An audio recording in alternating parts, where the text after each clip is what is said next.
Podium, 1, 2. 1, 2, 3. Podium, 1, 2, 3, 4. Okay. And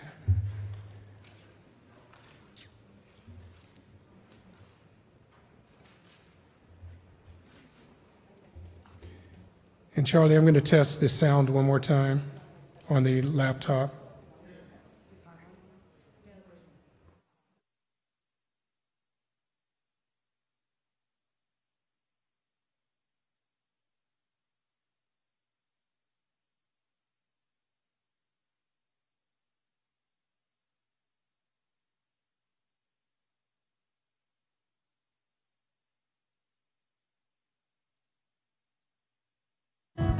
It took me 3 years to find the courage to leave my abusive relationship.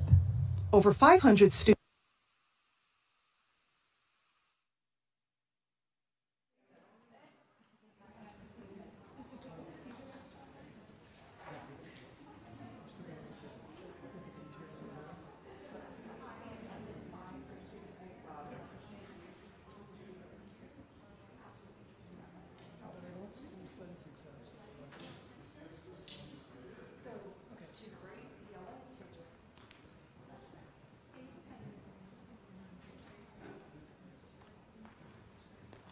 Good?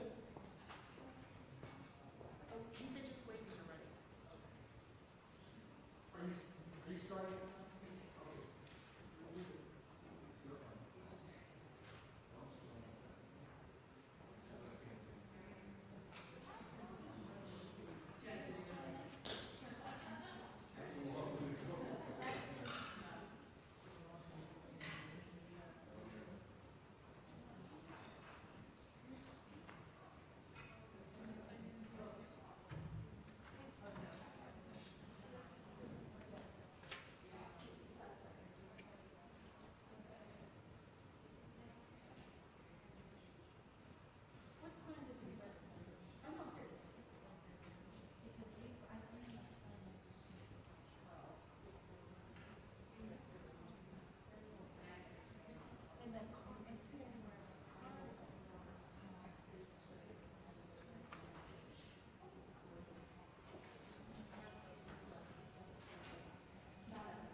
Good evening, everyone. Sorry about the brief delay, but thank you very much for joining us this evening. We wanted to make sure that the technology and video was up and running because we want to make sure that we're able to post this for anyone who was unable to attend this evening. So thank you for your patience as we get started. My name is Scott Murphy. I'm the Director of Secondary Curriculum and District-Wide Programs, and I'm really excited to welcome you here tonight to kind of frame the evening, get us started, give you some background, and then we're going to get into some detail about mathematics, and we're going to get into some detail with English language arts. First, I'd just like to do a few brief introductions. Here in MCPS, right here we have Jennifer Kraft, who is our Supervisor of English Language Arts. And over here to my left, wave, is Mr. Darian McCarter, our Supervisor of Secondary Mathematics.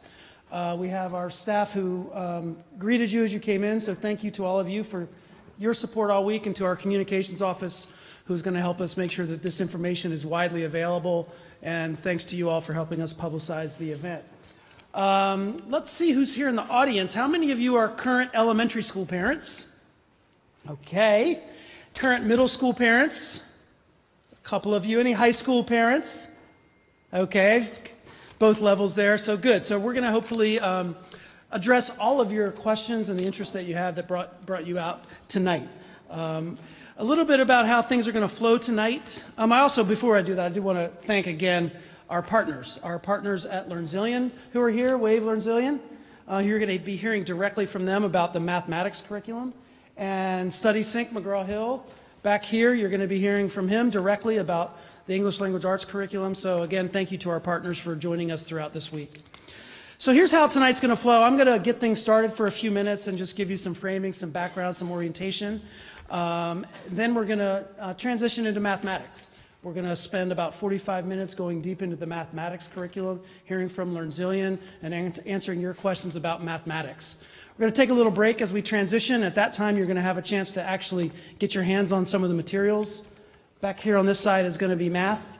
You see LearnZillion there, and back here is going to be English Language Arts. During that break time around 8 o'clock, you'll be able to see the materials directly. And then we'll transition again and spend the second half of the evening deep dive into the English Language Arts curriculum and answering your questions. One of the things that we'd like to do as an outcome from tonight is develop a frequently asked questions, or FAQ. So if you'll oblige, we would appreciate it if you would write your questions down on note cards so that we can take them with us and then publish all the responses in an FAQ. But we are kind of a small group, so we'll be able to take your questions from the audience as well. But any questions that we can take with us in writing will be very helpful so that we can develop that FAQ. Lastly, at the end of the night, we're going to ask for your feedback and evaluation. There'll be a slide up here for you to be able to do that, either here on site tonight, or we will also send you an email as follow-up if you were able to sign in and give us your email address. So that's how the night's going to flow. And before we jump into mathematics, I did want to spend a few minutes just framing the conversation tonight. And if you have or haven't been closely following the adoption of the new curriculum, I wanted to provide a little bit of background about kind of what got us here today. So going back in time a little bit of background and context. The last big curriculum change in MCPS and in the state of Maryland started around 2010 with the wave of the Common Core state standards. 2010 is when the Maryland State Board of Education adopted the Common Core. And that's when Montgomery County sort of began a internal curriculum development process of a new curriculum that came to be known as Curriculum 2.0, that over the next few years was developed and written, and then by about 2013 was in full implementation in elementary schools and moving through the middle schools. One of the things that is routine in MCPS is to take an examination of curriculum about every 5 years. So 2018 was kind of around that time to take a close look at the effectiveness of Curriculum 2.0 and evaluate whether the current curriculum was meeting the needs of our students, our staff, you as parents. It was also the time that MCPS took the opportunity to go ahead and do an external curriculum audit. If you paid attention to that, that was done by Johns Hopkins University, gave us a lot of good feedback about the curriculum, but also taught us that it might be time to look externally outside of MCPS for the potential of new curriculum. As I had said before, MCPS pretty much throughout its history has developed our own curriculum internally, and even when the Common Core was new in 2010, 2013, even years after that, 2015, the landscape of what was available on the open market was kind of limited. There was really not a lot of high quality curricula that was aligned to the Common Core that was available externally just into the past few years. But when we went through this process, did an examination of curriculum, did the curriculum audit, it was clear that the quality of materials that were available externally had really risen, as has the technology, the quality of assessments, the quality of materials that are available to parents. So we, the district, decided that it was time to look externally for new curriculum. And that's what began the process. That was a RFP, a request for proposals, that went out last summer in 2018. That then brought in a bunch of proposals to MCPS in the fall that were heavily vetted, evaluated by lots of people, content experts in our office, teachers, even lots of parents and other stakeholders were involved in the process as we took proposals, narrowed them down, to presentations for the community, to interviews with us in the central office, and ultimately a recommendation to the Board of Education for the two materials that you're going to hear about tonight. In English Language Arts, the curriculum known as Study Sync by McGraw-Hill, and in mathematics, the curriculum known as Illustrative Mathematics by LearnZillion.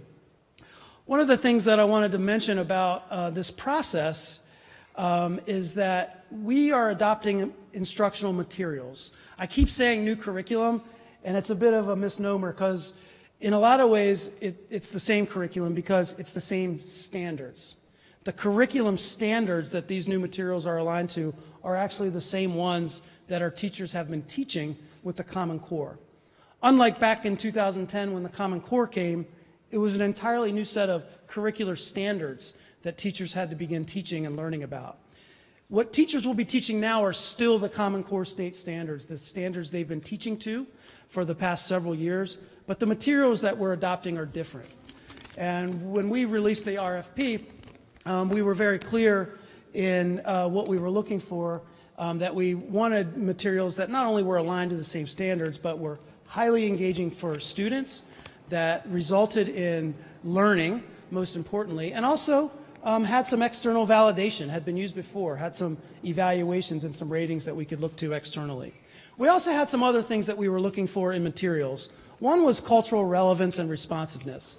We really want every single student who experiences the curricular materials to be able to see themselves in it, to be able to experience, to have experiences that are relevant to them, and that represent a wide range of diverse perspectives.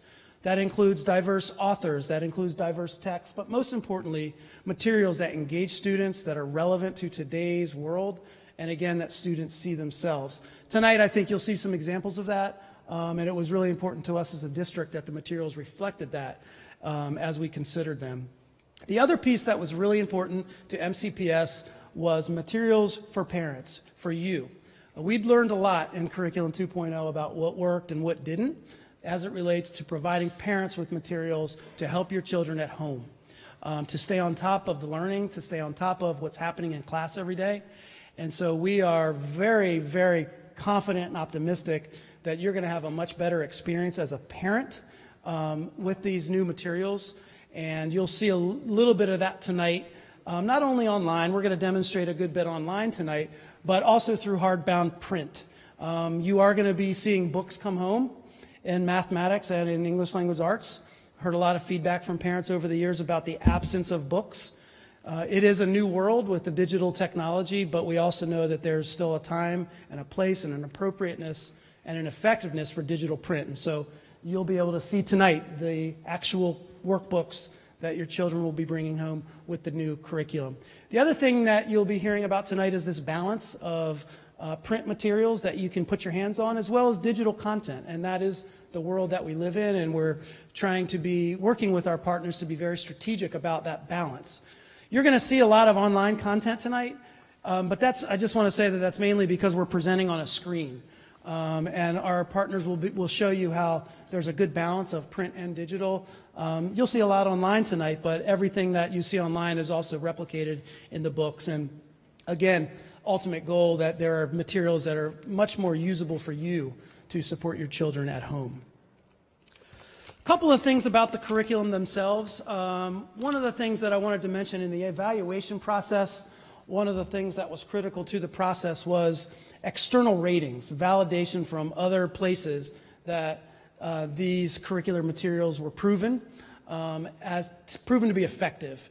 One of the things that's used for that is an organization known as Ed Reports. It's kind of the consumer reports of educational materials and curriculum. And so those Ed Reports hires educators and teachers to spend dozens and dozens of hours reviewing materials, hires experts to review materials, and publishes ratings publicly of curricular materials. Both of the sets of materials that you'll hear about tonight were the highest rated in mathematics and in literacy externally, separate from MCPS, and was one of the really important pieces of criteria for us that materials had been evaluated externally with a high rating, in some cases the highest rating in the country. That validated what our internal people said, our core teams of people who reviewed the materials with interviews, with presentations, references. And so Learn Zillion, Illustrative Mathematics, is the highest rated middle school math curricula in the country on Ed Reports, and our teams throughout the process validated that finding. Similarly, in English language arts with StudySync, McGraw-Hill also among the highest rated with ed reports, but frankly, just hit it out of the park in our processes internally when our folks looked at these materials, and I think when you get a glimpse of it tonight, hopefully you'll probably agree. Before I close, I want to talk a little bit about implementation, so you have a sense of what's going on and when your children will begin to experience these new materials. Phase 1 is happening right now in the spring when we are introducing the materials to you, parents, the community, to our teachers, and to our district. We've in fact begun training of our teachers who will be implementing the first year. Some training happened a few weeks ago, last week. LearnZillion is here this week with math teachers, and it's just really picking up steam for this phase 1 where our teachers will begin an introduction. The other thing that's going to happen is all of our teachers, district-wide in middle school, will get digital access to the curriculum right away, like soon, I think. I forget exactly the date, but it's like any day now. All of our, did they? Okay. So all of our teachers are in or will be in to begin exploring the materials regardless of when they're going to be implementing, which is a really, really important part of implementation, the curriculum study and the knowledge base to deliver the curriculum. Phase 2 will happen this summer where the teachers in cohort 1, and I'm going to get into the cohorts more in just a second. This summer, the teachers in cohort 1 will get a deep dive, intensive training this summer before implementation. And that will then be followed up with ongoing training during the year. One of the lessons learned from the past has been that we have not provided enough professional development, particularly during implementation. 1 or 2 days over the summer is not nearly enough for teachers, and so the training will continue over the school year to ensure effective implementation. The other thing that is important to note here is we are rolling out in 2 cohorts, cohort 1 and cohort 2, and I'll share with you that in just a second. And just wanted to mention that this was recommended by the audit from Johns Hopkins University that we roll out in phases for a couple of reasons. One, to ensure effective implementation in the first year, to be able to effectively learn, effectively support, get it right from the outset, and then bring to scale. The second piece is what I just said a few minutes ago about the importance of curriculum study. In order to do this effectively, and I think we've learned lessons from the past, that we can't just hand teachers a new curriculum, train them for a couple days over the summer, and expect it to be successful for all during the school year. So we're trying to be very strategic about the introduction of materials, the curriculum study, the rollout over a couple of years, and phase in as quickly as we can. So that will start this fall for the schools in cohort 1. That is 24 of our middle schools are in cohort 1, and the remaining 16 middle schools are in cohort 2. So let me just show you that. And this is just the sort of the general roadmap of how that's going to look over the next couple of years. So the cohort 1 schools in the fall will start with 6th grade English and math 6, 7, and 8. And that's the rollout plan for the first year. Again, to ensure proper support, proper implementation, and ensure that it goes well the first year. Notice that in math, the accelerated courses such as the IM course and algebra are not included. And one of the reasons is because we're going to need to spend the next year working with our partners in math to examine our accelerated pathways in math and sort of determine how the materials will fit in for courses like IM and Algebra 1. I want to be clear that the accelerated pathways are not going away. Some form of acceleration, whether it's in our IM course or another course that we develop with our partner, will remain part of our pathways in MCPS, as will algebra in middle school, whether it's in 7th or 8th grade. It's just a matter of how we align the standards and get there, which we're going to take the next year to study and then begin to implement the following year. It may bring about change to a course like IM, it may not, but the accelerated courses aren't part of implementation the first year. Then you'll see in the second year, 2020-21, we scale up to all grade levels in the cohort 1 schools and the accelerated courses in math. Cohort 2 will basically repeat the cycle the following year, starting with English 6 and the math 6, 7, and 8 courses, but the little asterisk there with the parentheses is sort of, we're reserving the right and are hopeful to sort of speed up depending on how things go the first year. And so we may accelerate the additional grade levels in cohort 2 depending on how things go the first year in terms of implementation, being able to support at capacity, and also things like budget and resources that we have to deal with when we bring things to scale quickly. But regardless of what we're able to do that second year, we will be in full implementation by the 2021-22 school year. Not sure you can read this. These are the Cohort 1 schools. So let me just go ahead and read them to you in case you can't see it from the back, and I'll just do this quickly.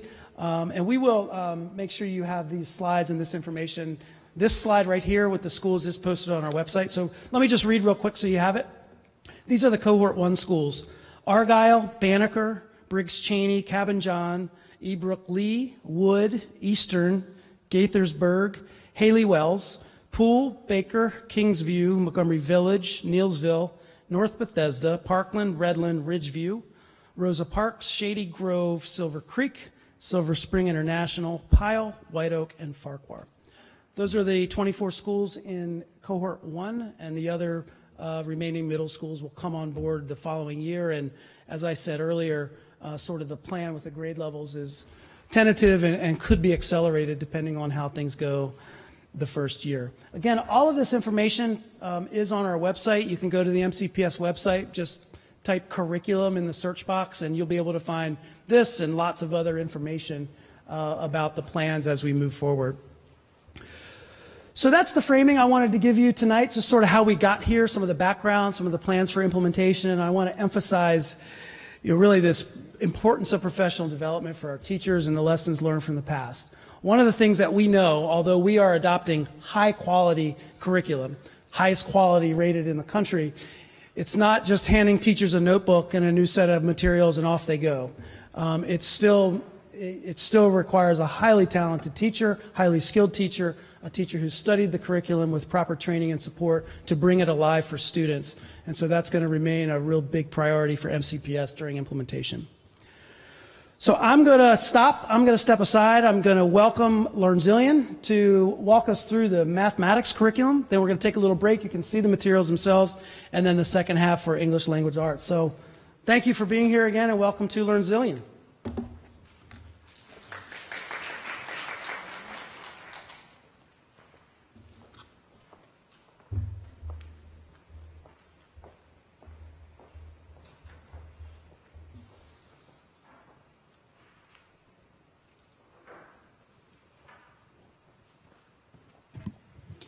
I'm a bit of a wanderer, so I'm going to keep this with me so you can all hear me throughout the presentation. I want to welcome you tonight. Before I get started, I want to introduce Jeannie and Ruba, who are over here. They're with LearnZillion as well. My name is Sean Nank.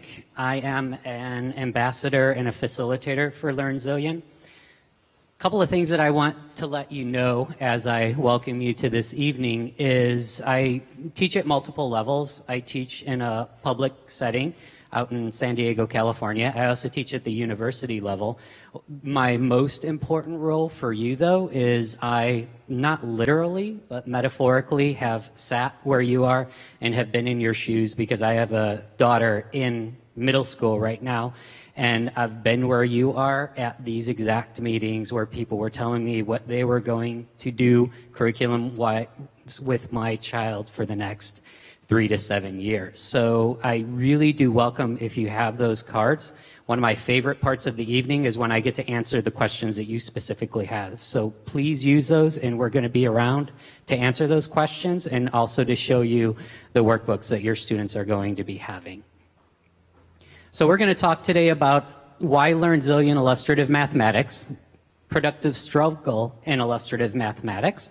We're also going to give you an overview of the lesson and then take questions. For the overview of the lesson, that's when I'm going to be stuck behind the podium and I'm going to show you what you can see and what the students are going to see and a little bit of what the teachers can use with the LearnZillion platform in illustrative mathematics.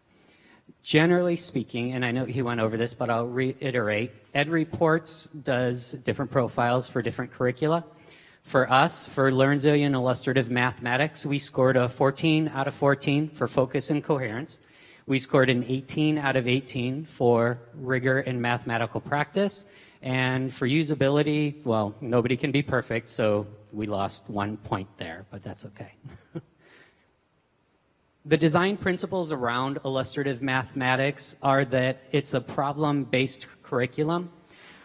There's different math language routines and instructional routines. When I talk about that, what I really want you to understand is the shift is in getting students to start talking more about the mathematics and use what they're saying in the classroom to build mathematical understanding. One of my favorite routines for that is called the 5 Practices Framework, and I'm going to tell you a little bit more about that in just a minute.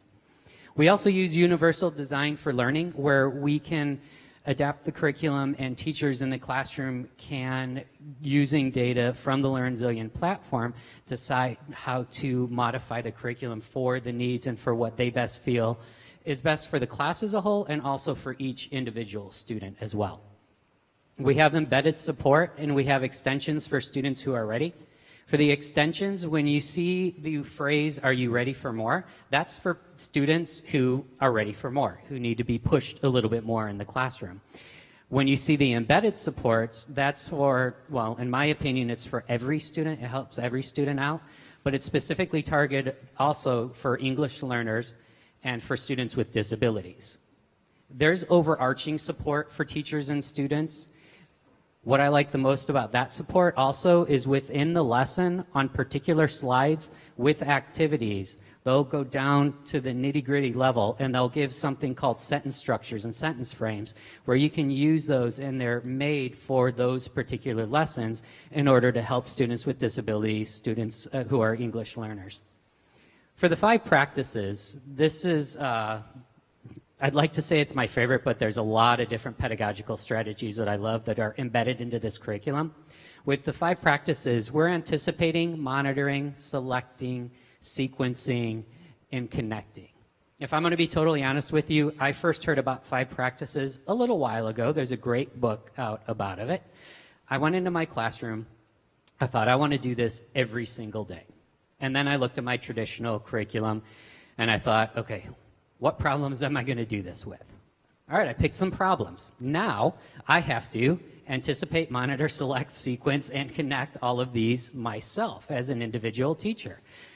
And it was a lot of work. I had to figure out what I was going to do when I walked around and helped students. I had to figure out different types of ways of doing the mathematics, and I had to figure out which ones of those I want to bring up to the classroom to model, and in which order they need to be brought up in. So long story short, it took a lot of time and there were a lot of other things I had to do, so I didn't really do it all that much. The really wonderful thing about this curriculum is this is embedded. As a curriculum writer, I can say when you write curriculum, it's easier to write the curriculum. What the hard part is getting people to understand what your intent is when they bring it to their classroom.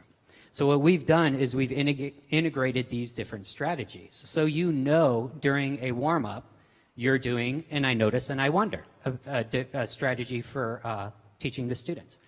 Or during the activity, you're doing a 5 practices. Or during the cool down, you're going to do something else. There's other things called information gaps. There's a few different strategies that are embedded, and the teacher knows what's suggested for the warm-up, for the activity, for the cool down. So they're not recreating everything from scratch, and they can use that as a basis to help plan and, even more importantly, to think about things that they didn't have as much time to think about because a lot of the work is done for them that we have traditionally had to do.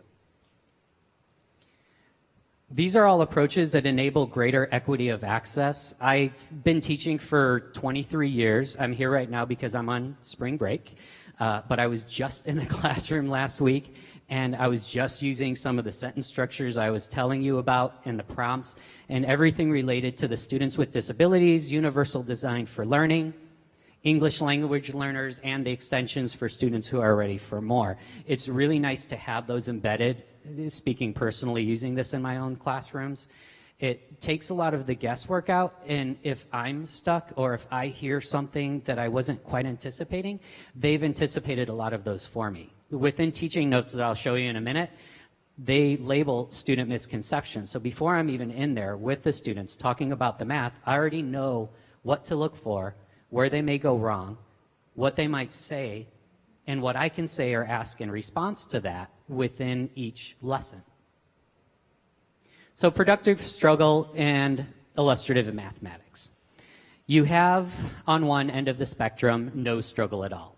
That's the classroom that you're in where teacher asks a question, every single student raises their hand, nobody's being challenged, everybody knows the answer. It feels good, but you're not really building as much as you could be in the classroom. Destructive struggle is where I do not want my students to be as well. It's where I'm pushing them too far. I'm not giving them the feedback that they need. I'm not giving them the support that they need, and then they'll shut down.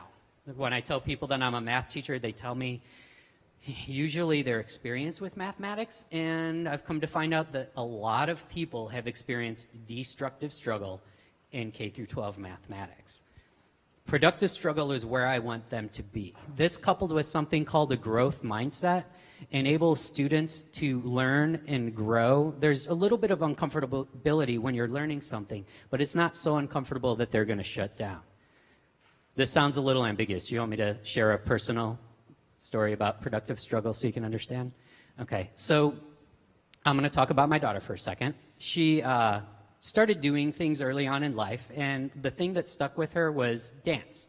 She started taking ballet, then she started adding another genre of dance, and then another genre, and then another. And I thought that she would be really good at hip-hop, but she didn't want to sign up for hip-hop. She was already taking everything else. She didn't have the time for that. So I made her a deal. I had never taken a single day of dance class in my entire life, and I told her, though, in spite of that, there's a kids class and an adults class. You sign up, I'll sign up. So she said, great, let's do it. So we started in the same week. She went to her kids class. I went to my adult class.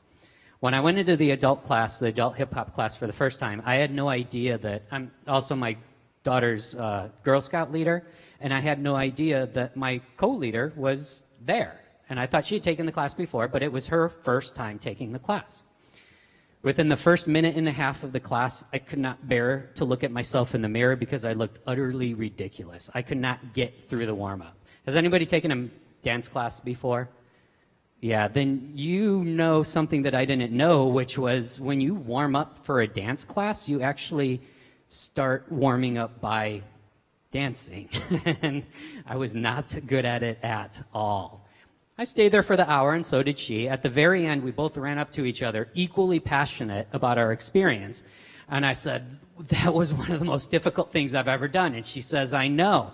And I say, I'm going to see you here next week then, right? And she was very colorful in her response, but basically she said, there's no way you will ever see me in here again.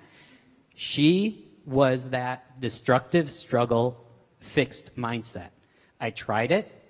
I saw myself in the mirror. I wasn't good at it.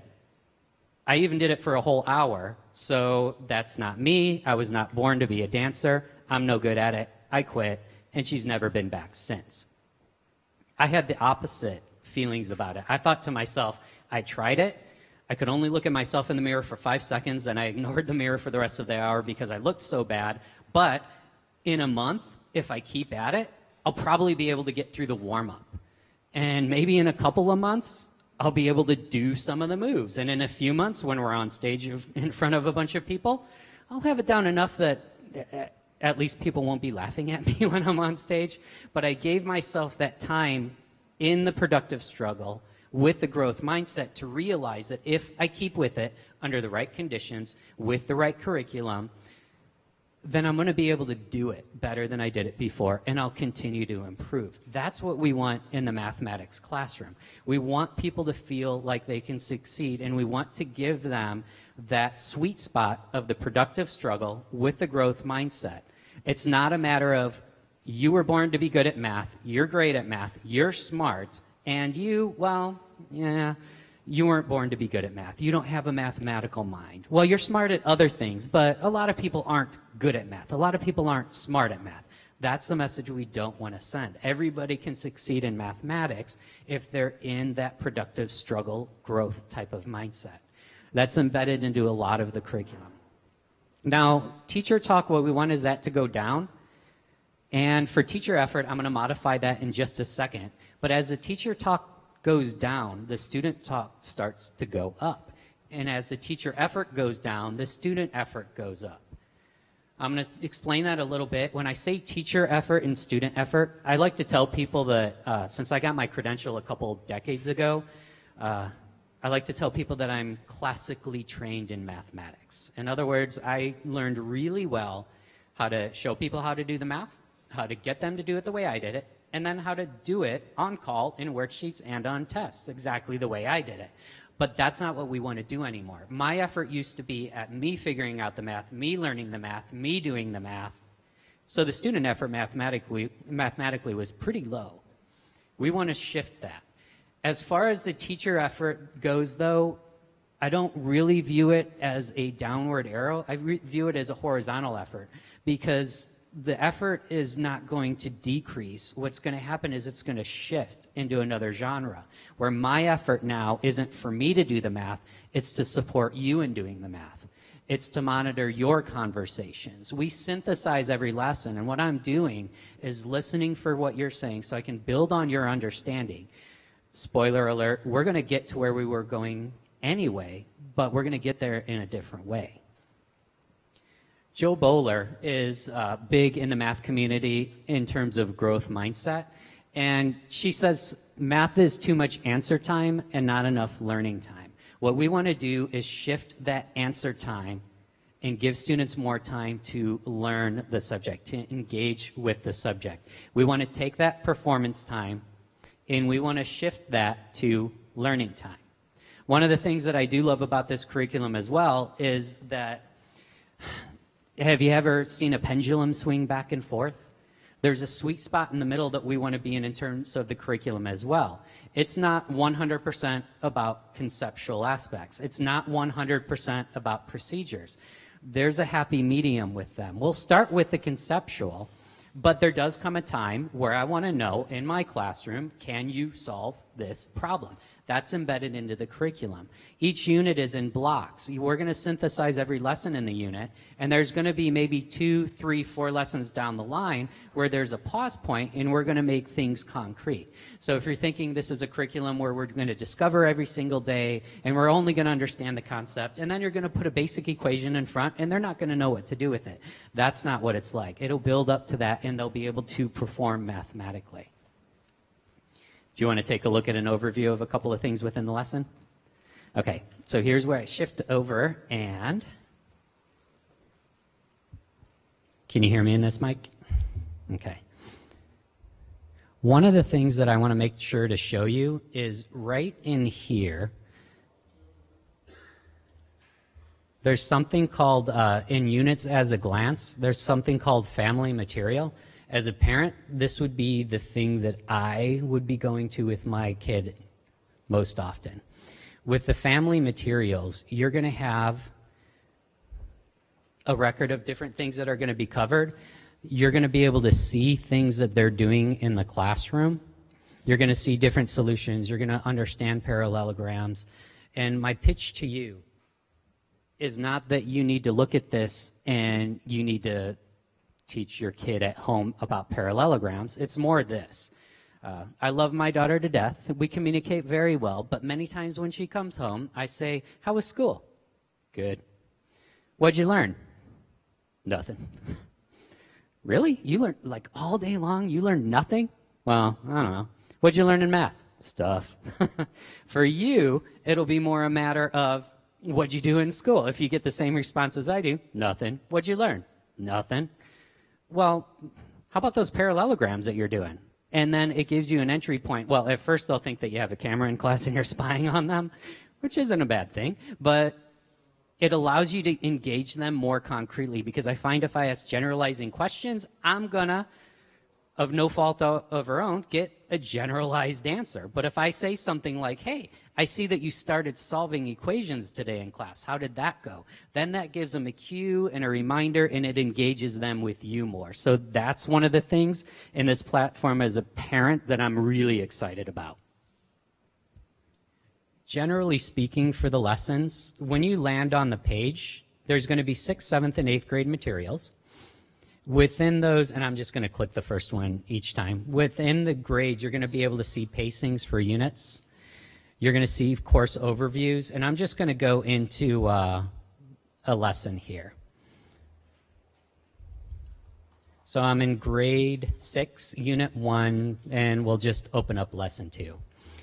One of the nice things about this curriculum is that it's going to be familiar enough to the students and that you're going to have a warm-up activity. You're also going to have an activity itself. So the warm-up is designed as an invitation to mathematics. There's a phrase in education that says high ceiling, low floor. I think of these as high ceiling, no floor, where every student, regardless of their mathematical abilities, is going to be able to engage in meaningful conversations about the warm-up. Everybody has something to contribute.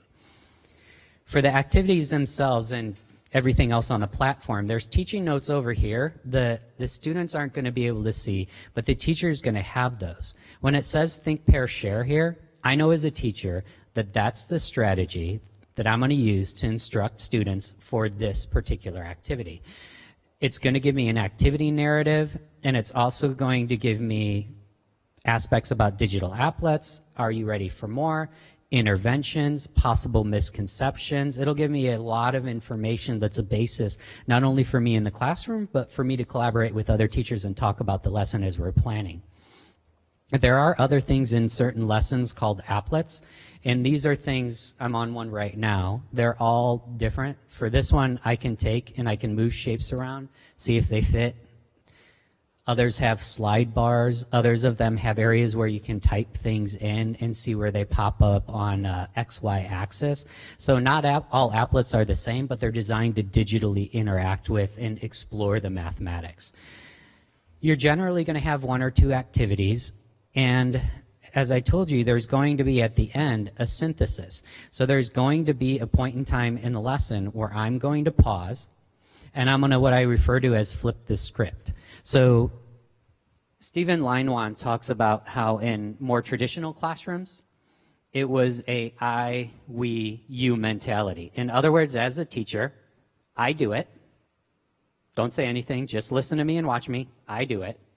Then we will group together and do it. And then you will take this 50 problem worksheet and you will individually do it. This flips the script to the you, we, I, where you are going to have usually some individual time. And as a student, the way I was in math class, I needed my time to think about it before you made me talk to anybody else about it. So I get a little bit of individual time. Then we group together in different ways. That's the we part. And then the activity synthesis is that I part. So it flips the script. Instead of me telling them everything at the very beginning of the class and then saying for the next 50 minutes, go do everything that I just told you and showed you, we're discovering it, and at the end, that's going to be the part where I'm going to bring it together, synthesize it, and make sure that the moral of the story, the main goal of the curriculum for that particular day is consolidated and we understand that. There's other things in here as well, like assessments that they're going to be able to take. But generalizingly, what I want you to get out of this is that it's going to be a more dynamic curriculum. It's going to be familiar enough. People have usually seen warm-ups and cool-downs or exit tickets and activities. So it's not going to dramatically change the cadence. What it's going to do is flip that script, and it's going to put a lot more value to the student's talk, the student's effort, the student's time. It's not all about me anymore. It's all about you. And at the end of the period, we're going to consolidate it. I told you that I love having questions, so I'm going to stop there so that we can answer as many questions as we can. And if you have questions, do people have cards around? We're going to collect cards, and we're going to read the questions from the cards.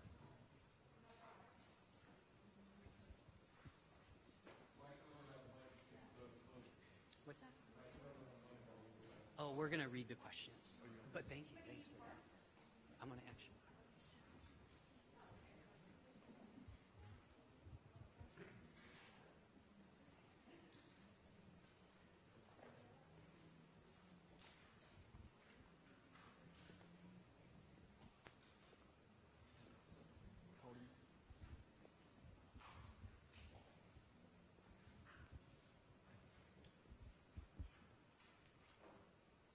One of the questions is, as far as the parent information page, how will that actually be shared? How will parents have access to that? From what I understand so far in your district, there's going to be, I think of LearnZillion Illustrative Mathematics as different types of platforms. So I, as a teacher, have a login code that gives me all access to teacher information. The students are going to also have that, and you as a parent are also going to have a login of your own to be able to access different information from it. So it'll depend on the district. You'll either go to LearnZillion or you'll go to the My MCPS. Are you familiar with that platform? And then you'll be able to put in your code, access it from there, and then get to LearnZillion from there. But you will have a parent portal with parent materials.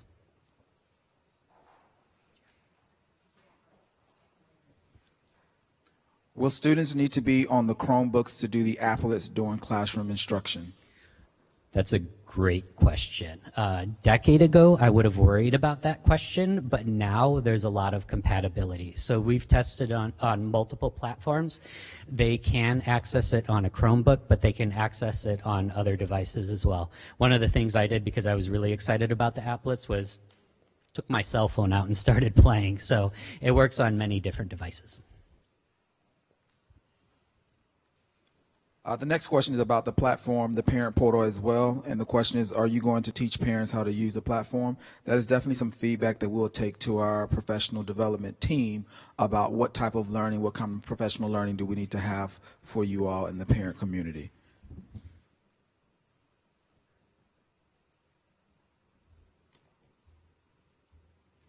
Will all students in MCPS get workbooks? Yes. So the district has provided the resources so that every student will have online access to use in school as well as at home, and they will also have access to all of the workbooks. So we will be providing all of those resources.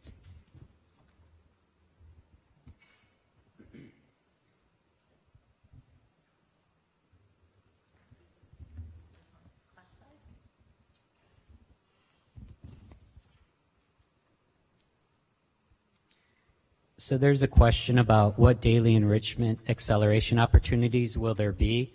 What do these extensions look like? And thank you for answering a couple questions because I was able to pull that up here. For the accelerated opportunities and the extensions, whenever you see the phrase, "Are you ready for more?"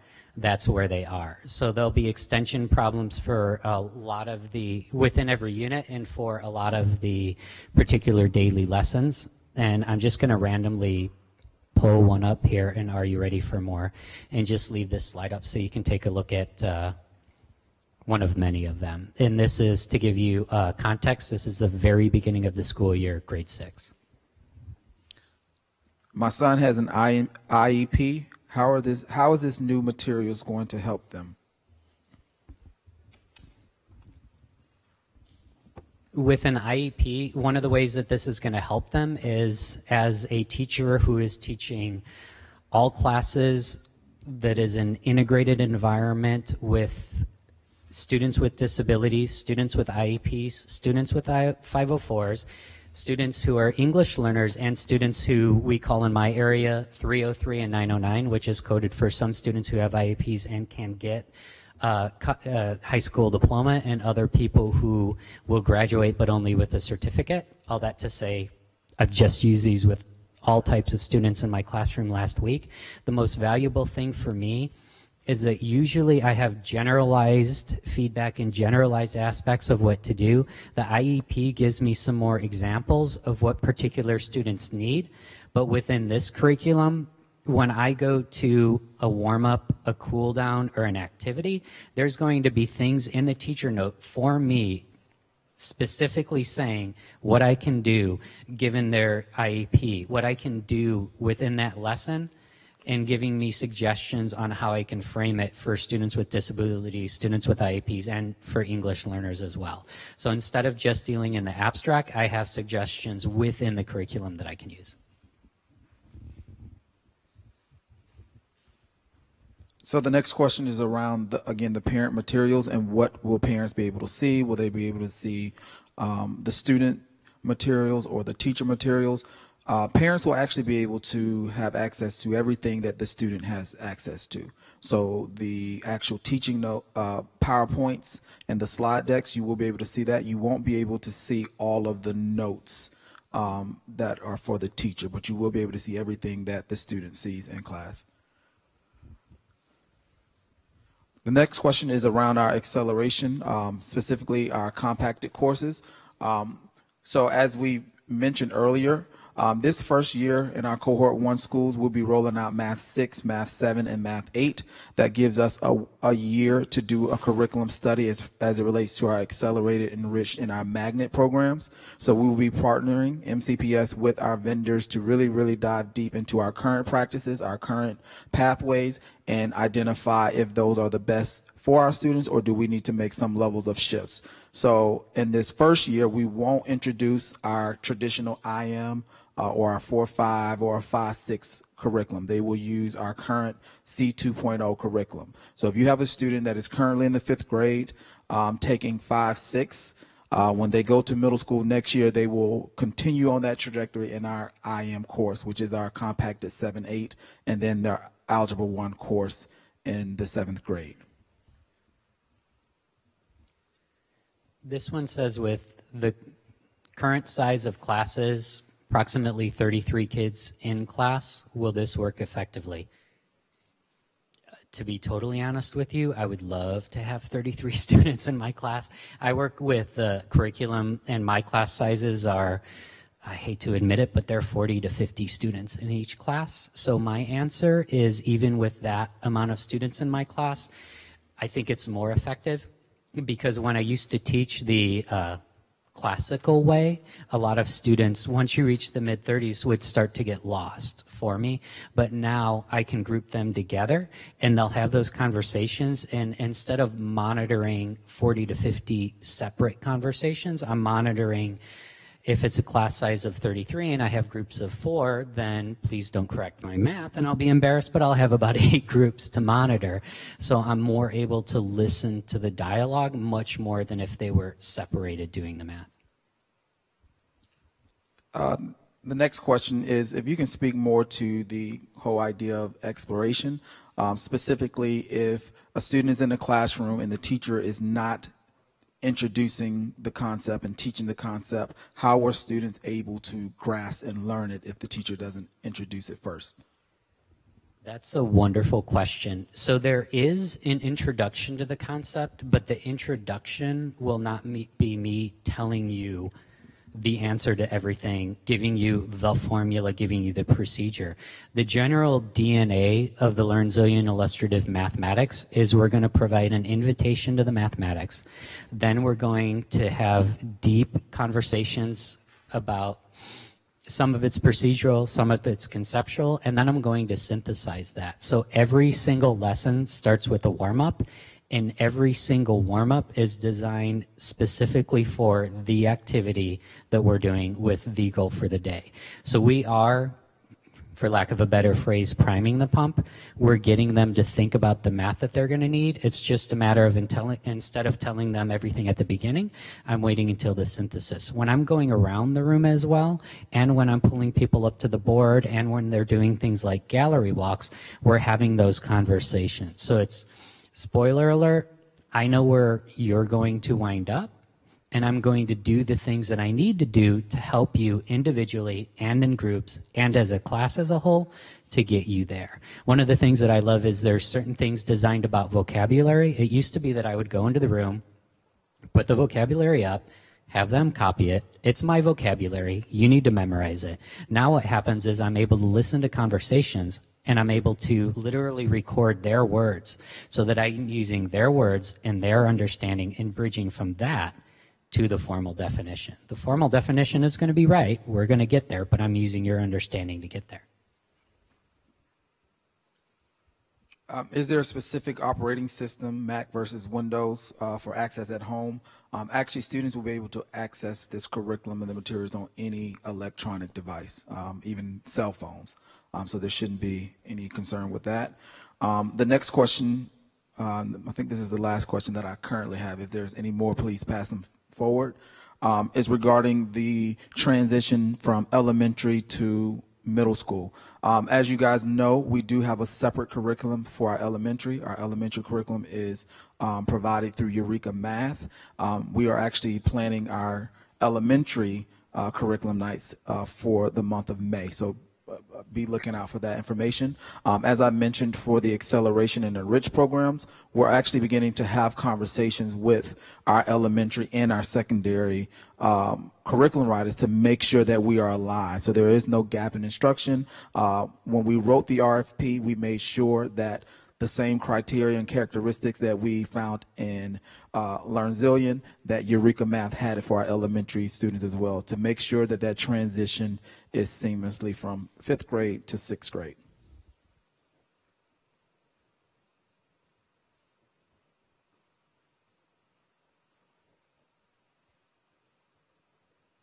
So what we're going to do is this is our third night doing the parent night.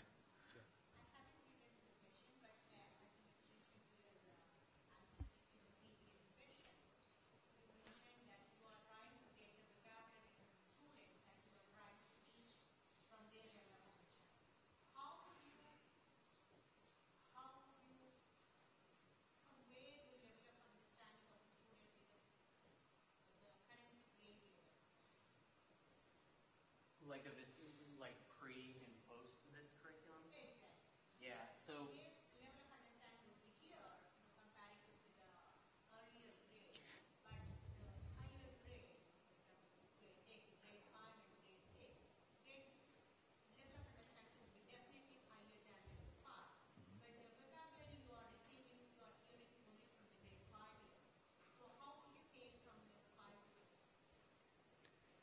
So if I'm understanding right, it's a matter of that bridge from grade 5 to grade 6 with the vocabulary. How am I going to take and use that bridge? One of the things that I used to do before this curriculum is I would make them learn my vocabulary and my understanding and write my definition down. So the nice thing about this is wherever they're coming to me at with grade 5, I'm going to find out what their vocabulary is, especially their mathematics vocabulary, and I'm going to use that vocabulary to build on it and to build further vocabulary. There's one thing that I always touch on, which is their vocabulary and their understanding of multiplication. And one of the things that students and some adults think is multiplication always makes things bigger. So when I hear things like that, and I hear it a lot at every different level, I'm paying attention to things like that. So it's a matter of tweaking it, because with certain numbers, yes, multiplication makes it bigger, but then we need to tweak that definition now, because with fractions, maybe not.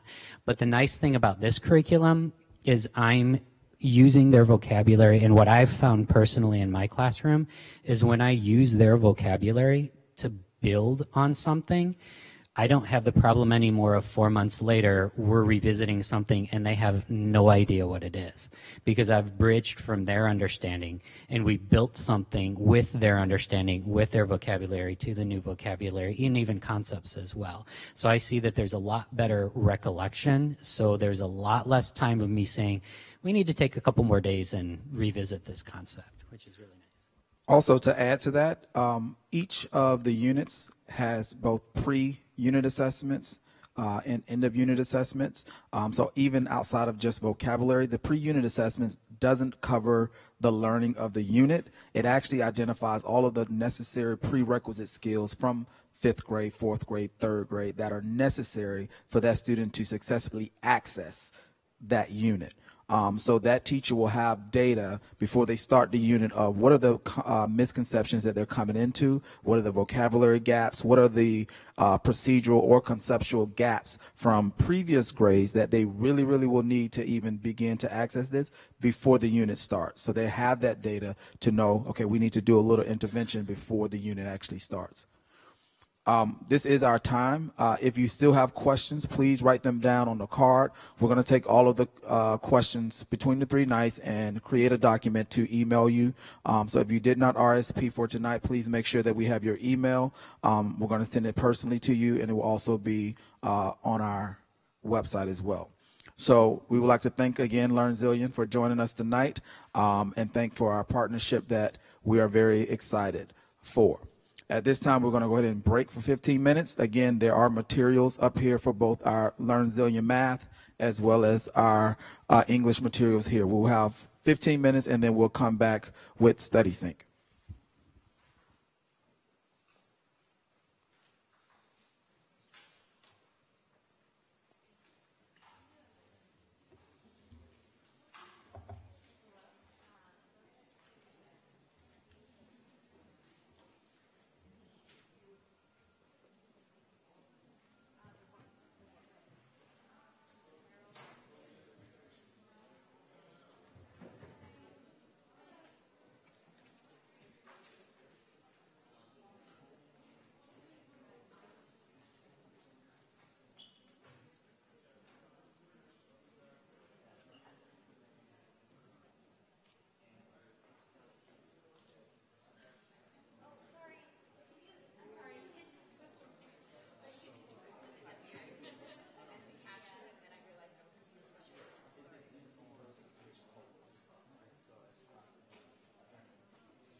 But in here, you'll see different things in here. One of them, Okay. I'll just go No, that's okay. I can directly go to your learns to the and you'll Lenser, sign and and sign you'll up see and different maybe aspects of it, aspect like printable as materials. So you'll have it printed, but then stuff like their practice problems, they're also digitized. So you can get them they there. can go online and do it. Right, or they can do it in a workbook.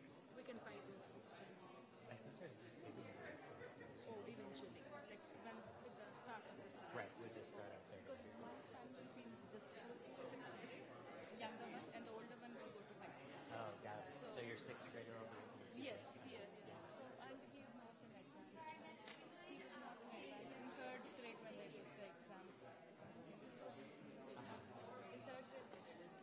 Yeah. Just seventh grade rather than go to advanced. He did. Right. You know, that's like written in stone. Now, even coming, now, we work with him a lot, like Kumon and all, you know that, right? Uh-huh. But still, they won't test him and they won't even give him an opportunity for an advanced math. Thank you. So we are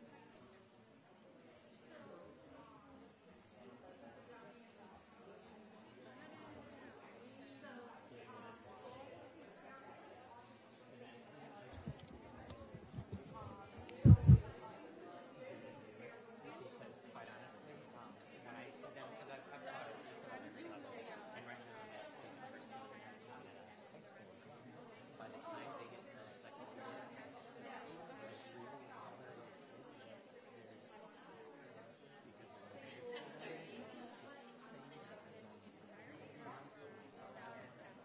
I asked my daughter, I'm like,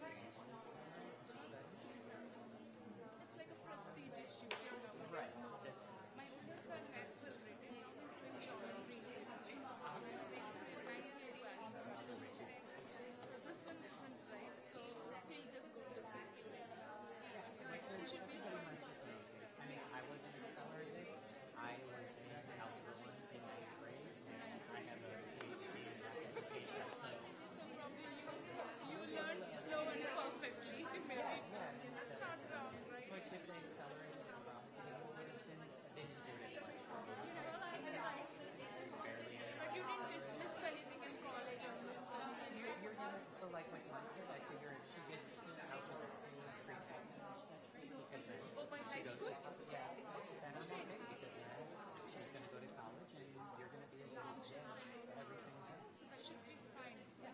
That's probably my younger one if he doesn't get paid. That's how he'll go probably not far. Calculus and maybe just one more thing. So, but my older one will finish calculus in 10th grade. And then be off and running for the courses or More advanced. That could be. Thank you so much. It was very wonderful to come and get to talk to people like you actually. Thank you. Thank you. Do you want to, I don't want to find you.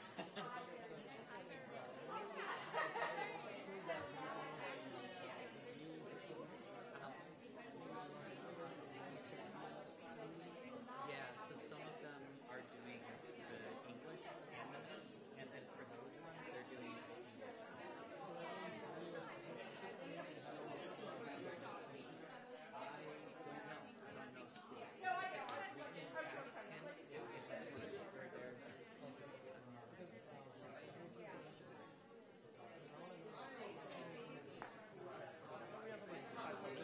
We can get started whenever you want them.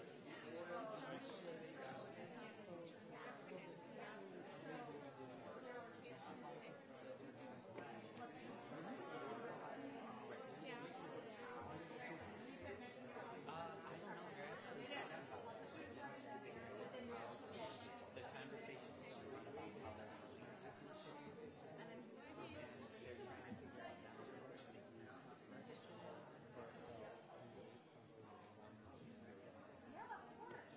but that conversation is only about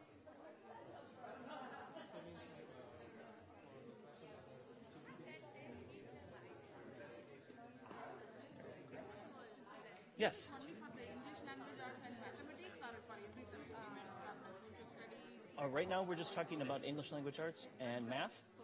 And then there will be other discussions as they look at other curriculum options for the other content areas. And either Scott or Jennifer would be able to give you a better idea of some of the other curriculum directions.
Okay, everybody, we've got about 3 minutes or so, about 3 minutes, and then we'll start with the English language arts. Thank you.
Was this on?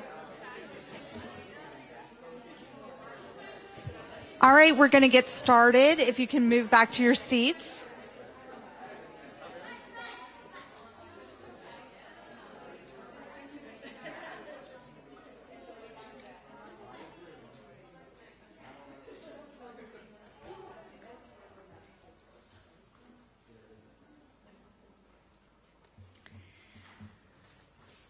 So welcome back from break. We're so excited you're here tonight. We're now going to move into English Language Arts, which is Study Sync.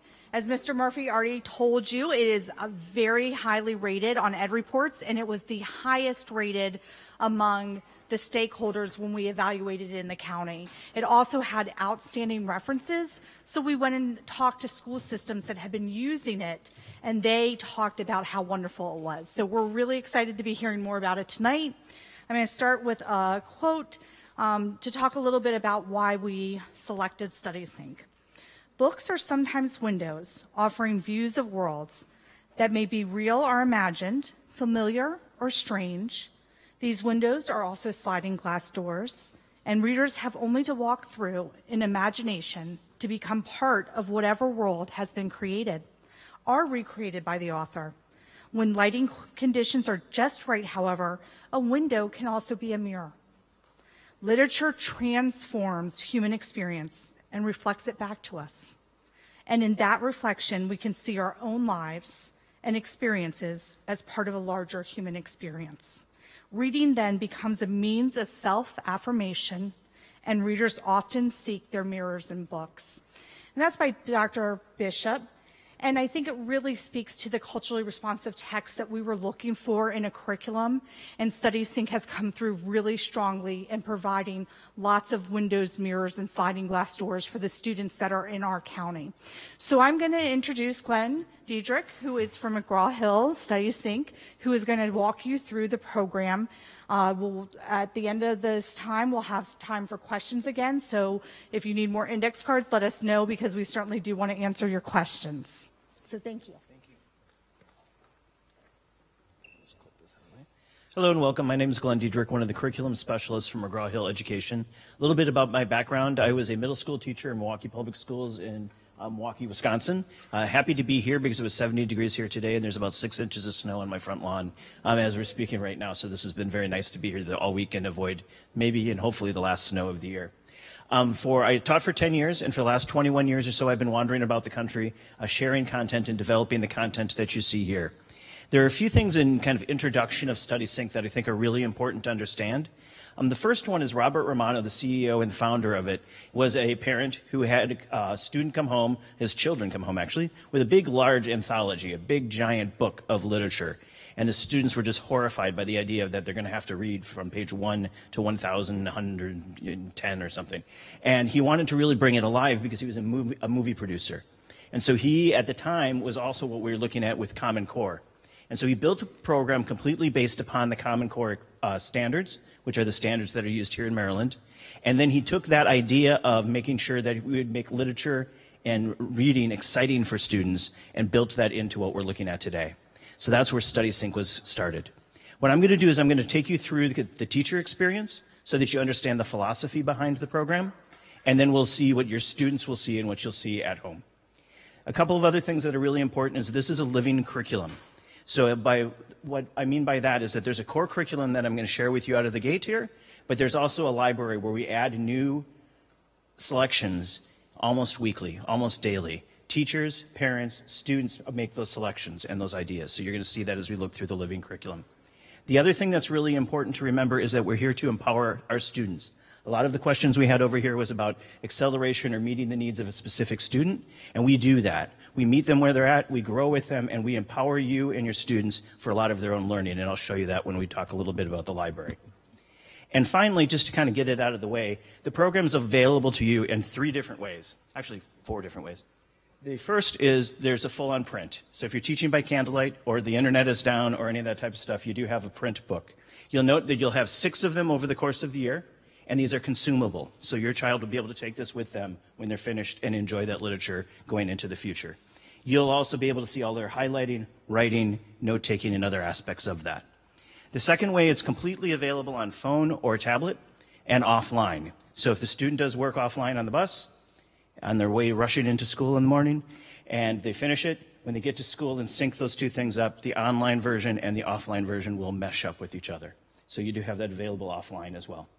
And then the third one is where we're going to be talking about the majority of the time here today in the MyDot platform. So when you log in, when a teacher logs in, so this is the teacher view, she's going to see the 6 units. Just as I mentioned, we have 6 books, and then you have 6 units, and everything is put into a unit based upon a theme. So you'll notice here testing our limits, you and me, in the dark, personal best, making your mark, and true to yourself. So what we're doing is instead of doing things in the past where we had that big giant book, poetry, drama, informational text, and you'd be like, when we did poetry for me, it was like, I don't want to do poetry. And now it's based upon a theme or an idea. So you're going to read a poem within one of these themes in order to really be able to understand that content. So what we're going to do is we're going to look at making your mark. So I'm going to go to the core ELA unit itself. And everything is a routine in StudySync. So you'll notice on the left-hand side, you have the unit overview, the integrated reading and writing, the extended oral project, ELL resources, the novel studies, and end-of-unit assessment. Every unit in every grade has that same system.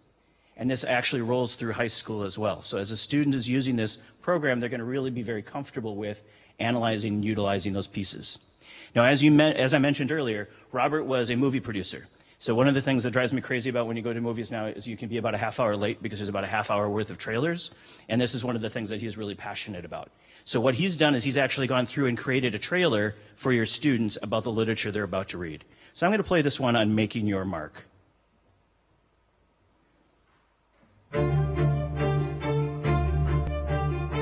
Fate, destiny, the stories we tell. A young girl goes deaf and blind, and a teacher steps in. A student goes to school while protesters try to block her path. How do we face challenges? 2 best friends step into the boxing ring against each other. A Vietnamese American girl leaves California beaches behind for a trip to her family's homeland. How do obstacles shape identity? A Chinese American family tries to fit in at a dinner party, despite new dishes and strange manners. A first-generation immigrant feels caught between two different worlds. How do stories help us understand who we are? What's your story? So each of those sentences and each of those snippets of video represent one of the selections your child would be reading as they go through this particular unit.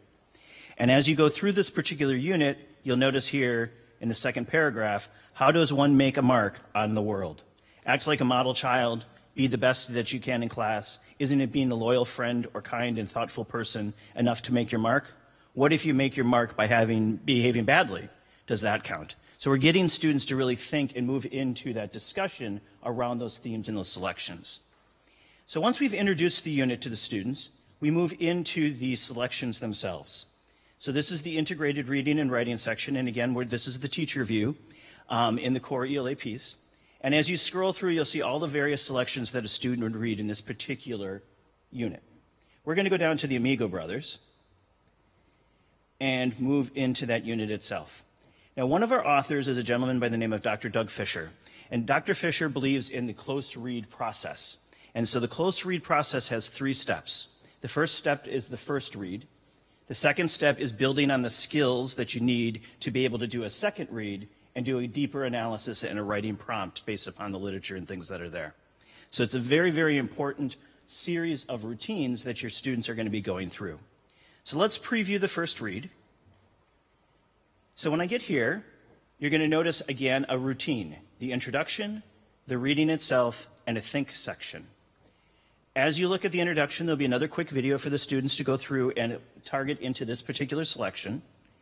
And then they move into the reading itself. Now, a couple of things about the reading itself. Your students have a number of tools to be able to really show their understanding of the content. In print, they can highlight and do note-taking and all of those types of things, and you can do that digitally as well. So the first thing that you're going to note here is the annotation button.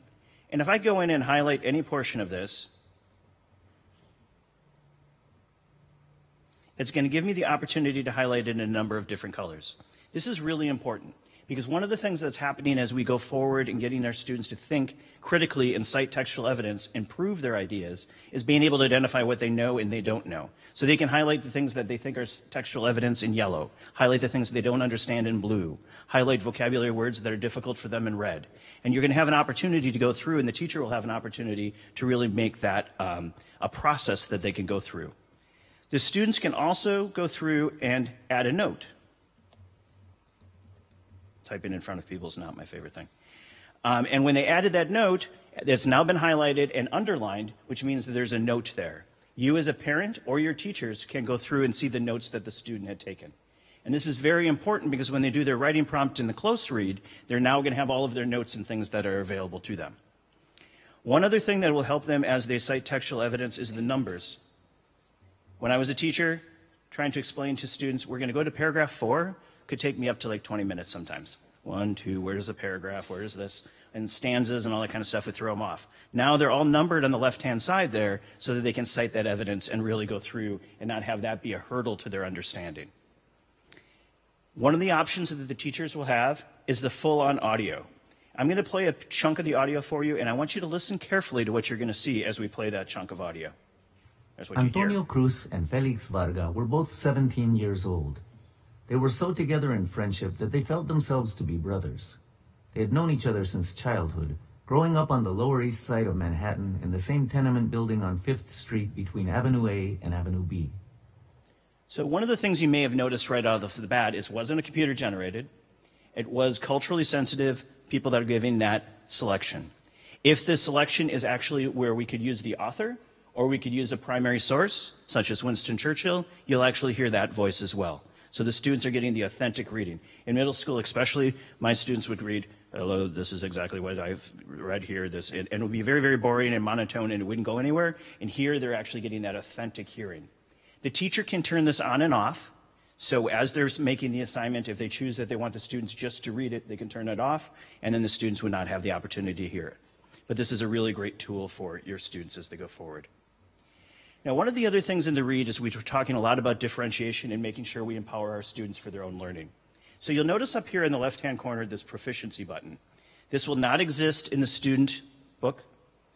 And what happens is you'll notice that we have English language learner beginning, intermediate, advanced, advanced high, and approaching levels. The teacher can differentiate the note-taking tools and the tools for understanding for the students by clicking a button and allowing the student to have what's called a scaffold. So I'm going to go to the beginning, and you'll note that once I go to beginning, this little tab showed up called scaffolds. And as I scroll through the scaffolds, it's going to give vocabulary support, additional note-taking support, and other tools that the students need for that particular ability grouping. So you're able to go through and differentiate in every single selection on every single page for your students, all the way from students that are struggling through the advanced students that are there. The scaffolds can also be turned on and off, and the teacher can change the scaffolds throughout the year. So if the student improves, which we hope they will all do, they can actually remove the scaffolds or actually put the scaffold at a higher level. So we've done our introduction. We've done our reading. Oh, one more thing, I'm sorry, the language. So for every chapter, or for every selection, there are language summaries about that selection in the languages that you see up here, so that you can actually go through and read a one-page or less summary of the selection for students or for parents if you need to understand that content in another language. And for Spanish, we do have a number of novels and a number of selections that are all in Spanish as well. So you'll see those as we get into this. So those are some of the tools that help differentiate. So once we've done the introduction and the reading, we move into the thinking portion. And this is the first place that students have the opportunity to do writing. So you'll notice that this particular selection has 5 questions, and the students can type those questions right here. If they're going to answer the questions in the book, they have that ability to answer it in handwriting or writing as well. One of the tools that's very helpful is this split screen mode, which will allow the students to see all of the highlighting and note-taking they did on the left, and then be able to answer the questions on the right. So very, very advanced tools. A lot of times you have to open up 2 screens or 2 tabs or that type of stuff, and everything is in one place for the student to be able to go and address those issues. So once we've done the first read, we move into the second area, where we're going to go through and talk, in this particular case, about the skill of character. So skills are embedded throughout the program, as is grammar and as is the writing process. And I'll show you a grammar example here in just a moment. But these skills are also in the library, which I'll show you in a little bit. But there's over 2,000 skill lessons available to the teacher or to you, the parent. So if you're going through and you want to have the students go through and deal with a reinforcing of a skill, or if they didn't understand it, you can review that particular skill itself. So I'm going to go back to preview. And again, we'll have our routine. You have the definition, which is a video, and then the vocabulary, very, very important. One of the things that we've learned from all of our research is that students need to have the vocabulary front-loaded. And there are 2 types of vocabulary. Academic vocabulary that comes from the standards. This is what every 6th grader, 7th grader, 8th grader should know. And content vocabulary about the vocabulary of that particular selection. So here they're going to have their vocabulary terms on the left, the form of the vocabulary, and then the ability to drag and drop the meanings into the vocabulary piece themselves. This dragging and dropping is very important digitally, because this is what's called a tech-enhanced question. So when students go to take standardized tests today, or when you go to take a driver's test, or you go to do almost anything, you're dragging and dropping, checking all that apply, all of those types of things. And our research has shown that some of our students didn't know how to do that physical action. So now they have that ability to go forward and practice that regularly in that vocabulary portion. After we've done the definition and the vocabulary, we model for the students this particular skill. So we're talking about character. So in the second paragraph there, analyze how characters' thoughts, internal responses, and words and actions, external responses, develop the plot using the questions as a guide. This could be self-guided for the students. Teachers might put the students in groups. They may be in pairs, but then they're really getting under the hood of understanding that idea of character as a skill. And it wouldn't be complete without them having the opportunity to practice that particular skill. So they're going to do the your turn. So what we've done so far is we've done our first read, giving them the basis of the information that we're looking at. We've done our skills so that we can now move into the close read of the reading process. So I'll scroll back down here and preview the close read. Now the close read is where they're going to apply that skill that they've learned about character and apply other pieces. So we review our vocabulary again front-loading the vocabulary for our students with our drag and drops. But you'll notice here when we do this, we now are asking them to take it to the next level because they're going to be able to write a sample sentence using that term or that vocabulary word. So we're applying the content that they've learned in the first read into the second read process. We move back into the reading portion. So here you have all of the different things that are listed there. So you have all of the skills focus and the opportunity for students to read, the scaffolds and organizers for students. And then you move into StudySync-TV, which is going to model that collaborative discussion for students. So I'm just going to play about a minute of this so you get an idea of that modeling. And these can go full screen. There's a transcript that's available, and these are all closed captioned.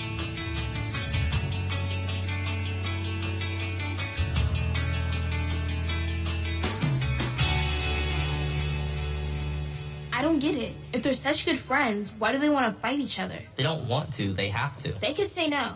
But they're boxers. It's what they do. They call each other brothers, but brothers don't beat each other up. Actually... Okay, but you know what I mean. I don't like fighting either, but I don't think I understand the story well enough yet. Well, should we look at the problem? I got it. What efforts do Antonio and Felix make to achieve their dreams?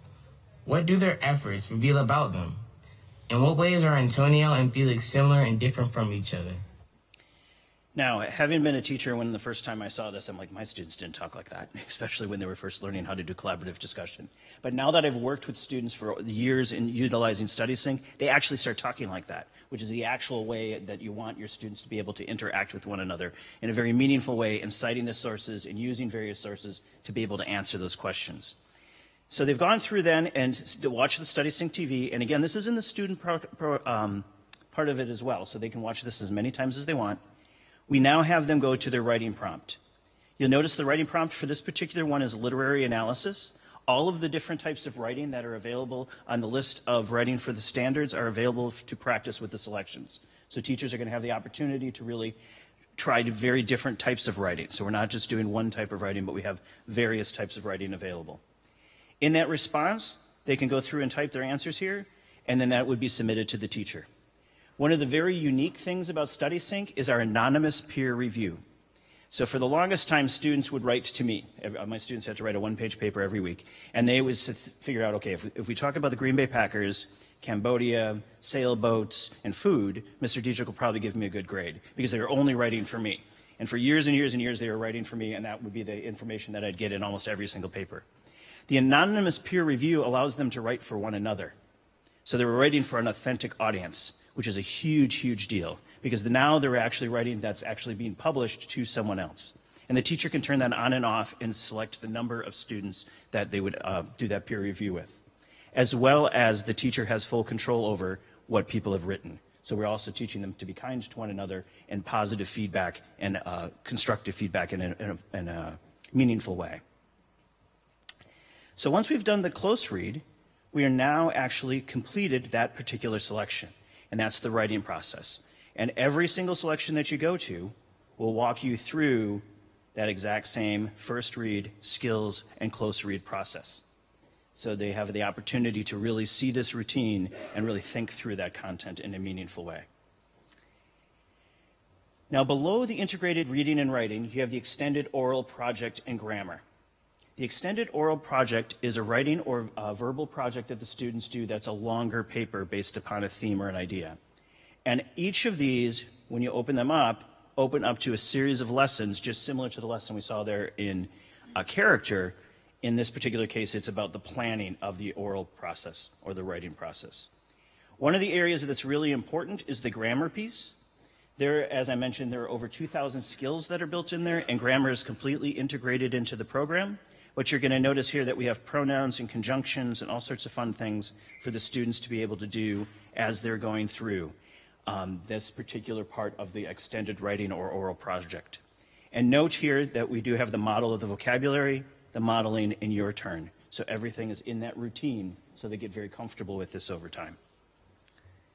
Below the extended writing project, you have the ELL resources, which targets 3 to 5 selections per unit that are targeted for our EL population. And this would be a place where you could find some support for vocabulary and other things for those students that need that support. Below that is the novel study. Each grade level will have 12 novels, right? Is it 12? 12 novels. With the novel studies, you have a number of different resources that the teacher and the parent has. The first one is the teacher edition and student edition for note-taking. So as they're reading the novel, every single chapter or lesson has something that the students are interacting with, and the teachers are given prompts and ways to really bring that novel alive. The really exciting piece is the comparative texts. And what a comparative text is when you're reading something, you may come across in a reading, what are we reading here? The Story of My Life. And in the Story of My Life, in chapters 1 through 6, there's something about understanding the blind. Because we're talking about Helen Keller here. And often teachers have to go out and find their own resource or find their own thing to bring that together. Now there's a full-on lesson here for the students to understand that and to empathize with that piece as they're going through and reading this novel. And as you go through, you'll see that in the other chapters, I Know How a Caged Bird Sings. So you have another preview of something that is a part of the selection itself. This is saving teachers a tremendous amount of time. And you as a parent, when we talk about advancing and enhancing for our students, they may not get through all of these, but you would have the opportunity to say, hey, let's look at the comparative text for this. And many of these are science, math, social studies, other subject area related.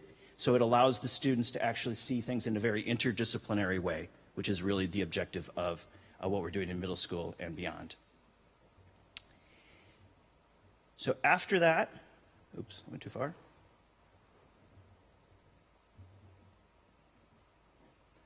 The final area that we'll look at is the end of unit assessment. Our assessments come to the students in 3 different ways. You've already seen all the writing that they have the opportunity to do, so that's a very big form of assessment. There's the end of assessment planning and planning documents that are there. And then we do have a full-on digital assessment tool, which will allow students to take tests online. And then it'll be graded automatically for the teacher. And they can customize it for your students. So if you wanted to have a pre-AP test, and a multiple choice question, AP exams have 5 distractors or 5 A, B, C, D, E.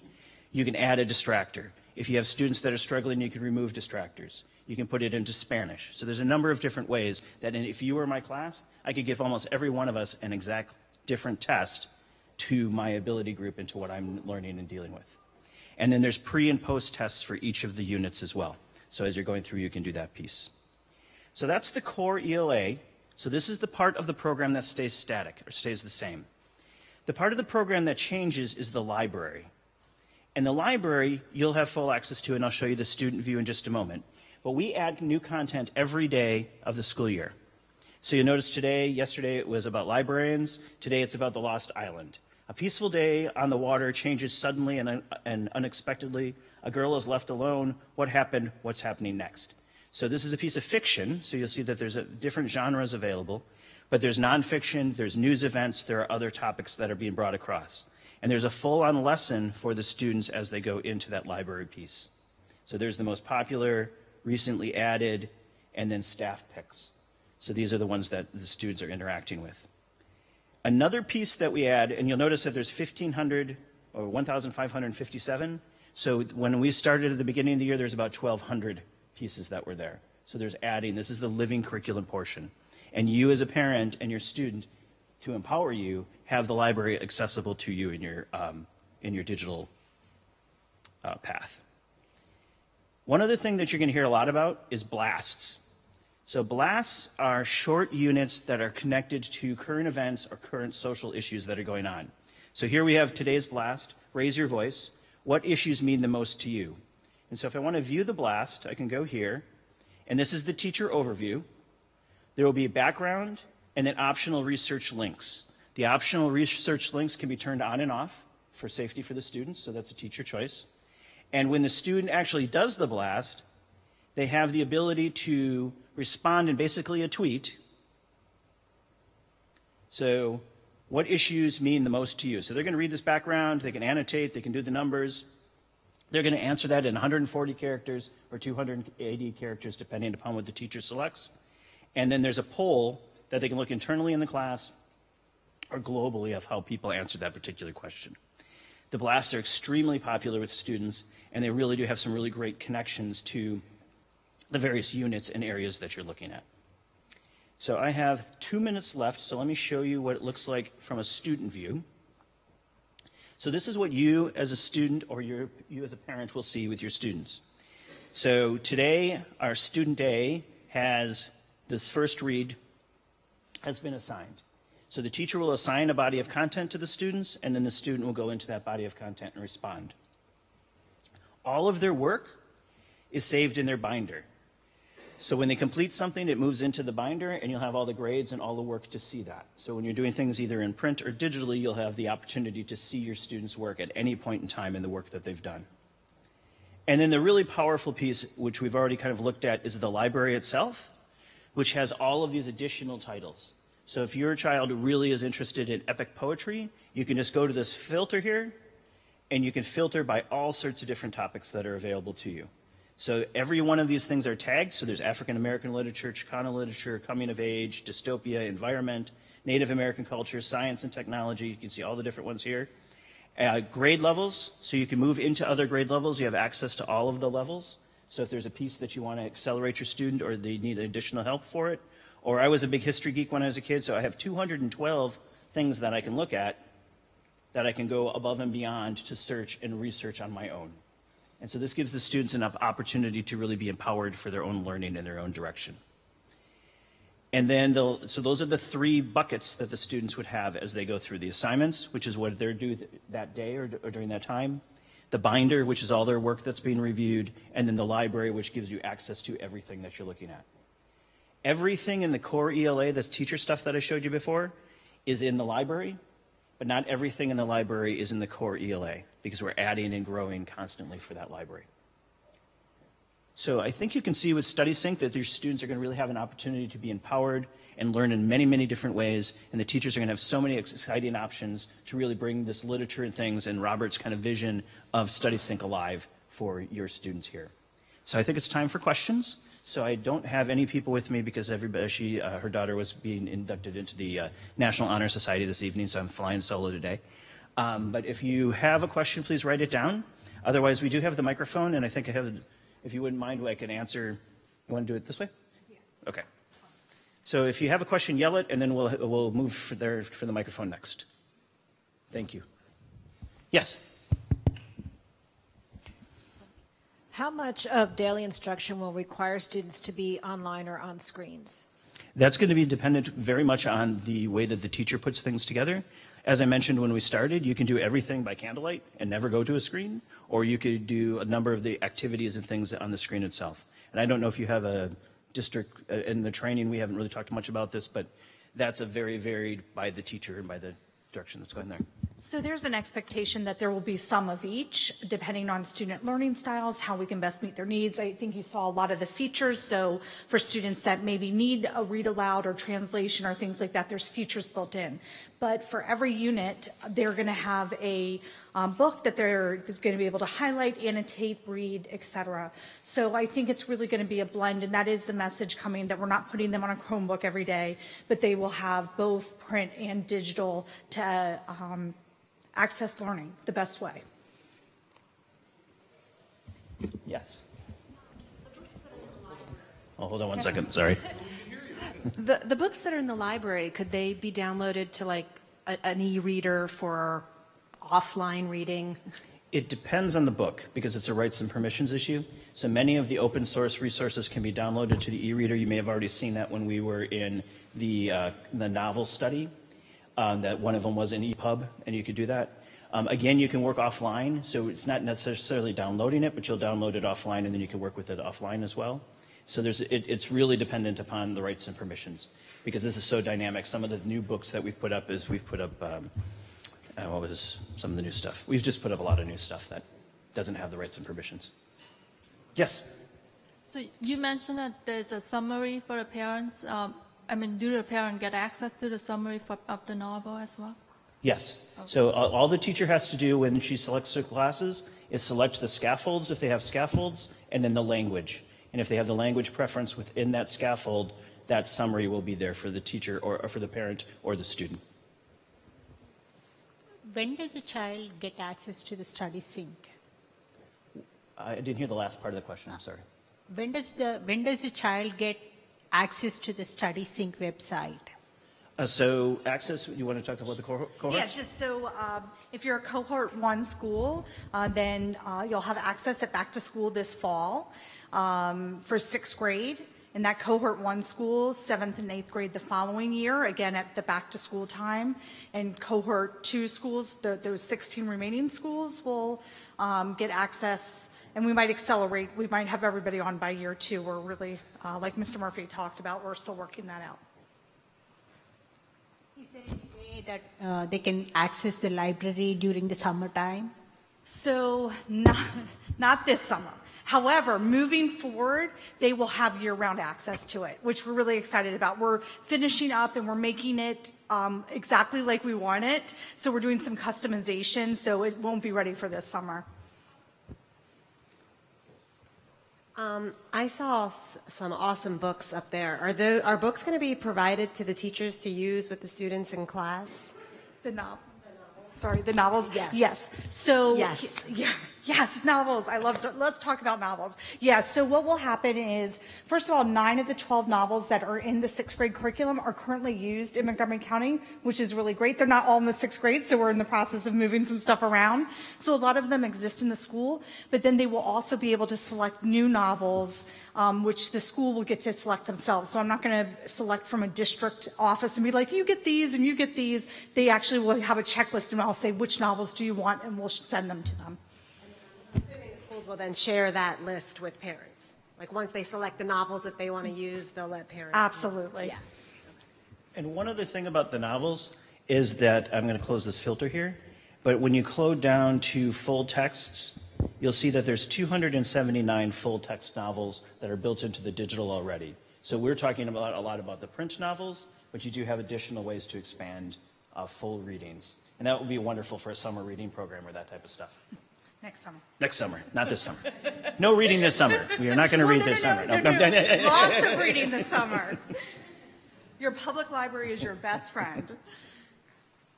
Other questions? Yep. Getting your steps in today.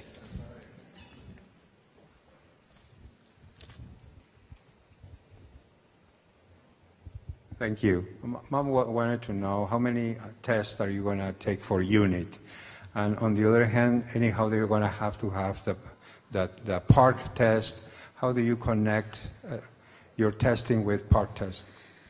Sure, good question. So there is a unit test for each of the units.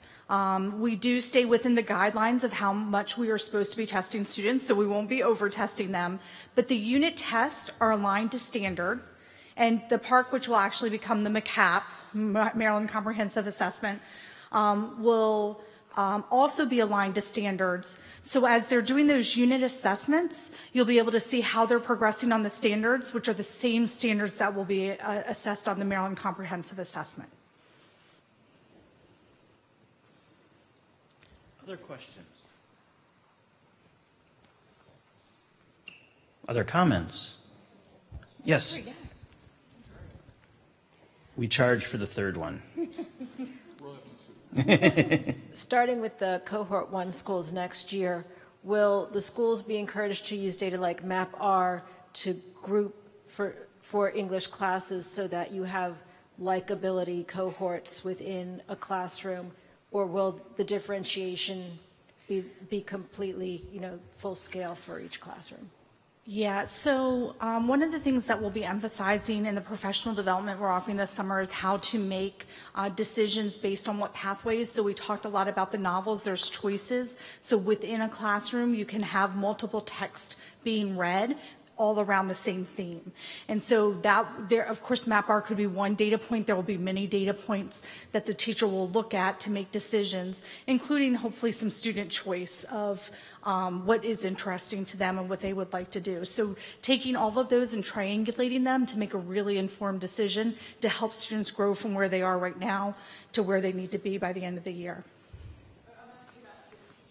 I'm talking about the principal placement of students at the beginning of the year within classes, so that, like, will a teacher have a range of like 2 or 3 cohorts, or will they have the full range? Is there going to be any guidance from MCPS on grouping students by ability?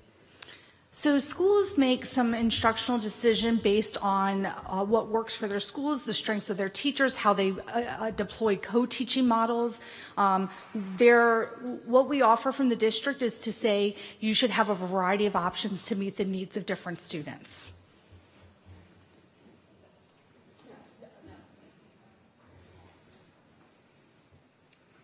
Other questions?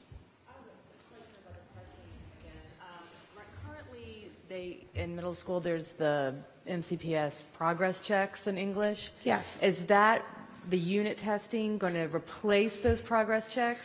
So, yes. We're still working out the final plan, but they won't be taking the progress checks in 6th grade that we currently have, because we need to align to the new units, so we have to align to the standards.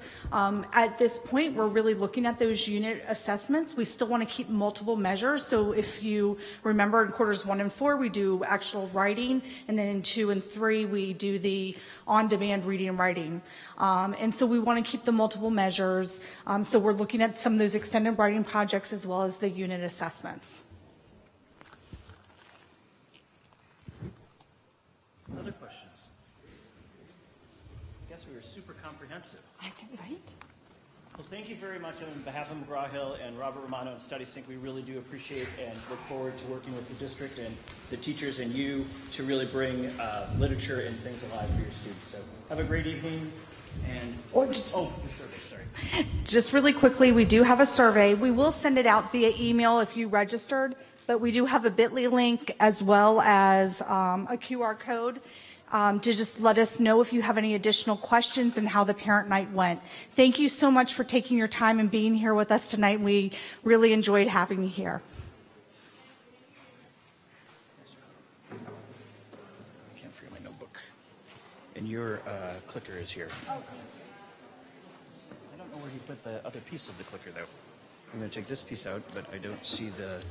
I hope he didn't put it in his pocket. Oh, no, I see.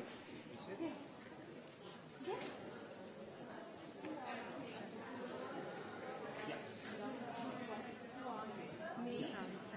No, I am the supervisor of English language arts in the high school. The biggest issue with high school is that a lot of the teachers in 11th and 12th grade have kind of a traditional So Glenn is in 7th grade.